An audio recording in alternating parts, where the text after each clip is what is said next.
নোয়াখালীর চাটখিলে নিখোঁজের দুদিন পর বিল থেকে এক দিনমজুরের মরদেহ উদ্ধার করেছে পুলিশ।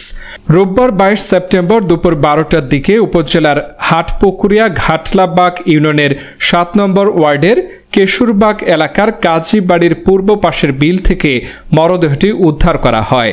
স্থানীয় সূত্র বলছে, নিহত মিজানুর রহমান মহিন লক্ষ্মীপুর জেলার রামগঞ্জ থানার বাসিন্দা। গত ২০ সেপ্টেম্বর থেকে নিখোঁজ ছিলেন মহিন। বিষয়টি তার স্বজনরা পুলিশকে অবহিত করে।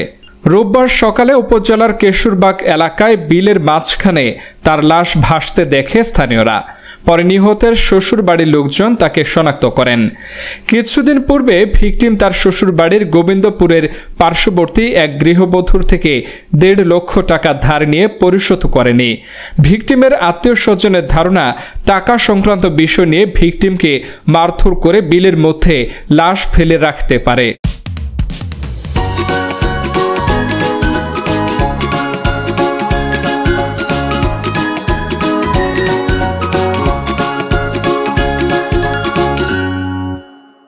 চাটখিল থানার ভারপ্রাপ্ত কর্মকর্তা ওসি ইমদাদুল হক তিনি বলেন, খবর পেয়ে পুলিশ মরদেহ উদ্ধার করে থানায় নিয়ে আসে। প্রাথমিকভাবে এটি হত্যাকাণ্ড মনে হচ্ছে। লাশের শরীরে আঘাতের চিহ্ন থাকতে পারে।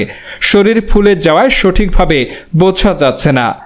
ময়নাতদন্ত করলে মৃত্যুর সঠিক কারণ জানা যাবে। বিষয়টি খতিয়ে দেখে অভিযুক্তদের গ্রেপ্তারের চেষ্টা চালাচ্ছে পুলিশ। লিখিত অভিযোগ পেলে মামলা নেওয়া হবে।